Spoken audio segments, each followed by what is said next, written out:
Olá, seja bem-vindo de volta.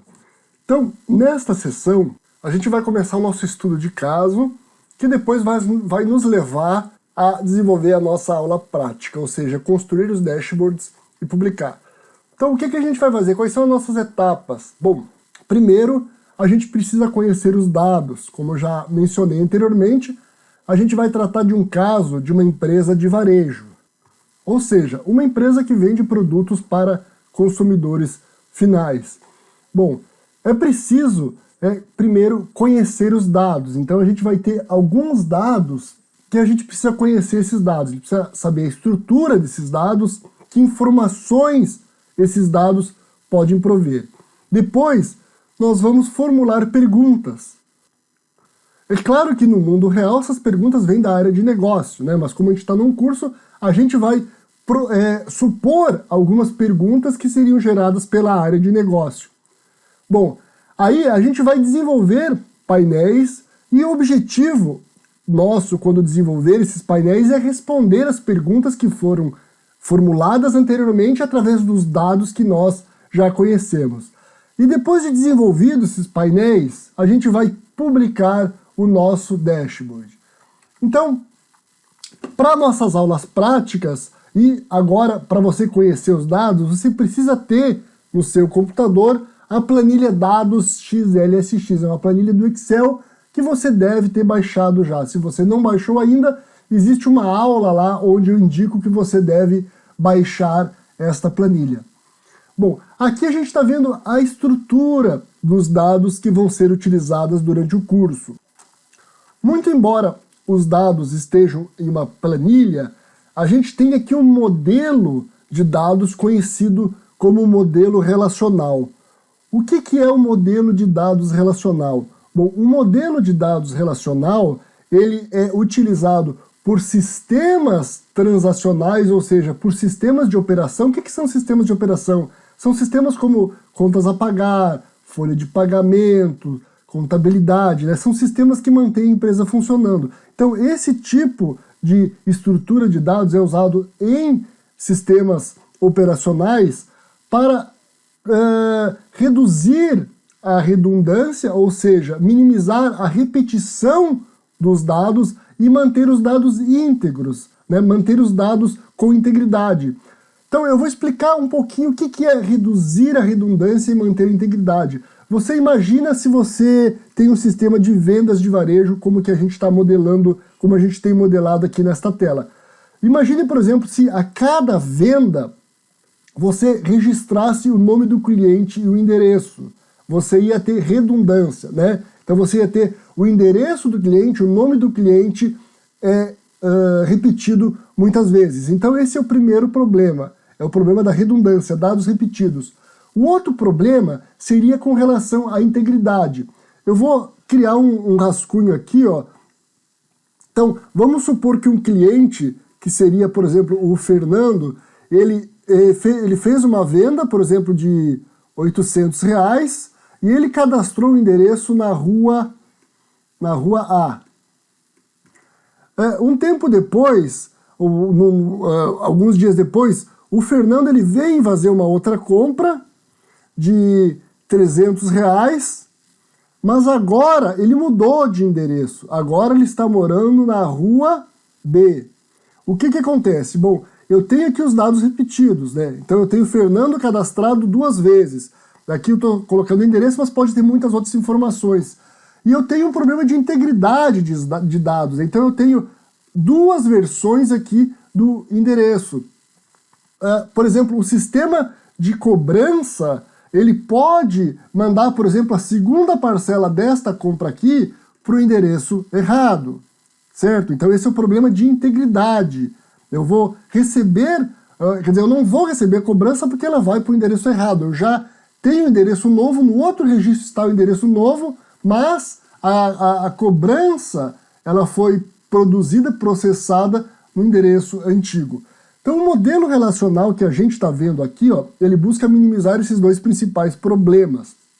O problema da redundância e da integridade. Como que ele faz isso?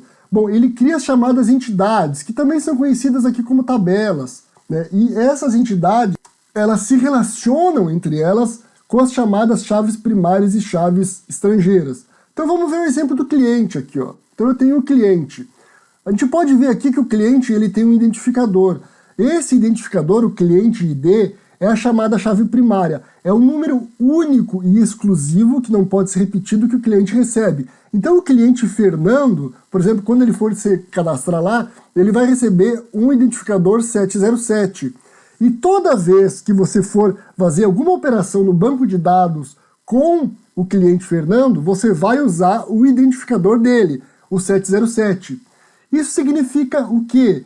Que se eu atualizar qualquer informação aqui, todas as informações do sistema vão ser automaticamente atualizadas, porque elas vão se referenciar ao identificador. Então imagine aqui, voltando aqui essas duas compras, ó. Se o endereço não tivesse junto com a compra, se tivesse numa tabela, quando fosse gerada a segunda fatura desta compra, ela já ia pegar o endereço certo. Então, aqui, ó, o cliente ele tem um identificador único, e a referência do cliente é através desse identificador. Então vejam a venda, ó. A venda ela vai ver para qual cliente a venda foi feita através do identificador do cliente. Não existe na tabela de cliente um cadastro do cliente cada vez que eu vou fazer a venda, ok? Então esse é o chamado modelo relacional que é usado em bancos de dados de produção, e a gente tem esse modelo em uma planilha.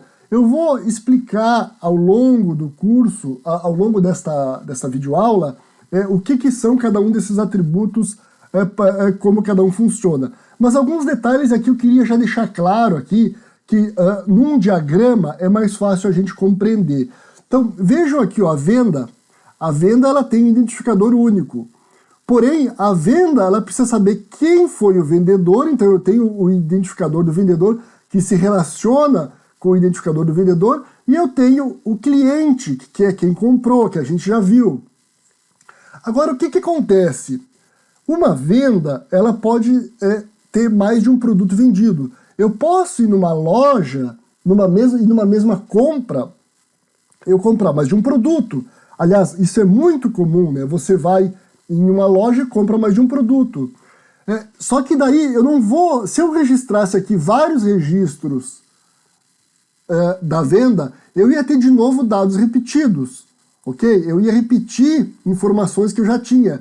Então o que eu faço? Eu crio uma outra entidade que é chamada de itens venda. Então aqui eu estou colocando os itens que eu comprei naquela venda. Então, as informações que são exclusivas daquela venda, como o cliente, né, uma venda só vai ser para um cliente. Se for outro cliente, é outra venda. Uma venda também vai ter o mesmo vendedor. Ela vai ser na mesma data e vai ter o total. Então essas informações ficam aqui. Agora, as informações relativas aos itens que eu comprei estão aqui. Então eu tenho o identificador do produto, o identificador da venda a qual este item pertence, a quantidade de produtos que eu estou comprando, o valor unitário, o valor total, o desconto e o total com o desconto. Isso para cada item. Agora, observe uma coisa. Observe que a itens venda não tem um identificador itens venda ID, por exemplo.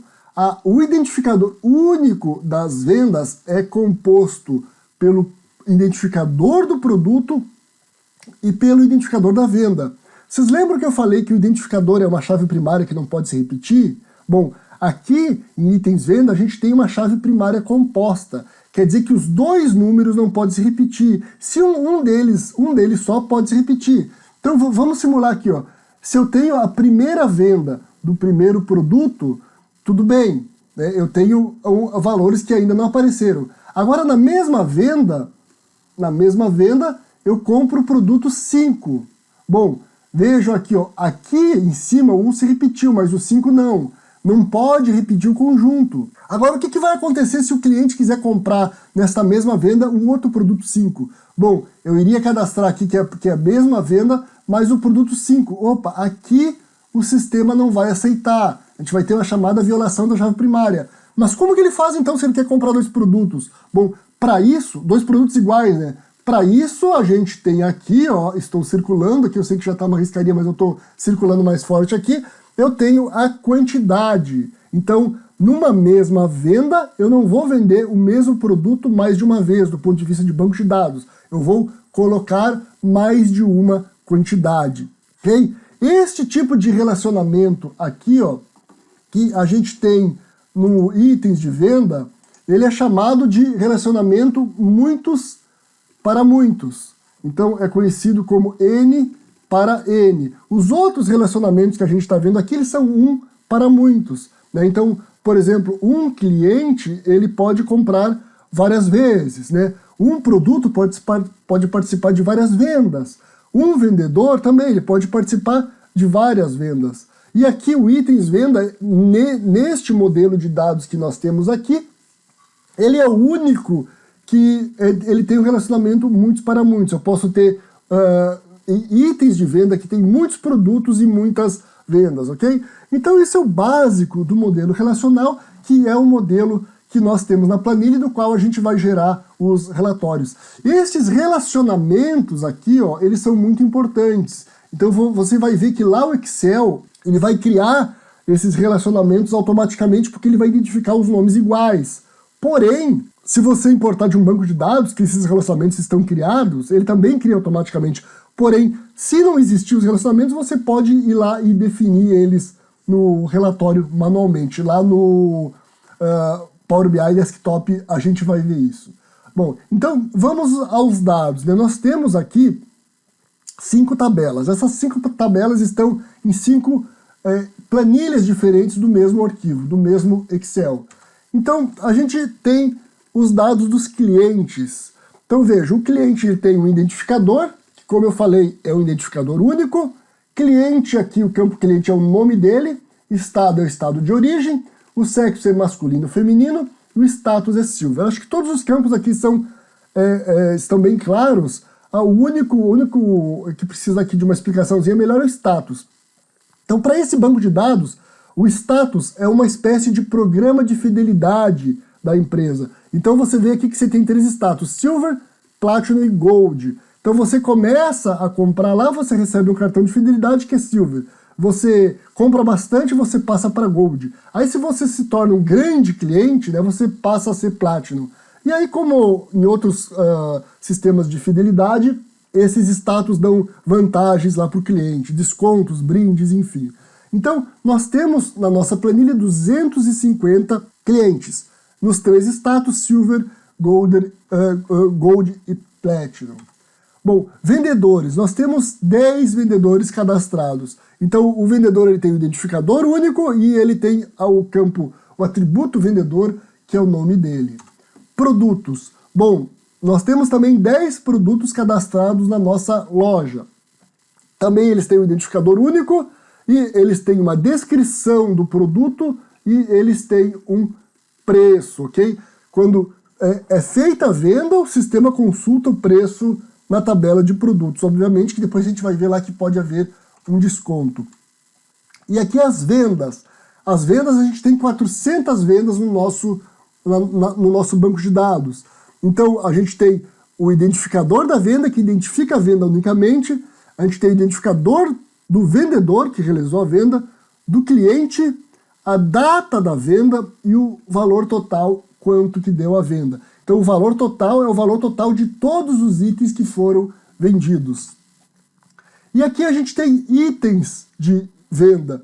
Então o itens de venda, ela tem o identificador do produto, o identificador da venda, que aí a gente tem a composição da chave primária, a quantidade de produtos que foram vendidos, o valor unitário de cada venda, o valor total, que é a multiplicação do valor unitário pela quantidade, o desconto, o valor absoluto de desconto, né, quanto que a pessoa recebeu de desconto, e o total com desconto. O total com desconto é o quanto ela vai pagar por esse item. Obviamente que o total que ela vai pagar da compra está na outra tabela. Aqui é só o total do item, como ela está levando 2 itens.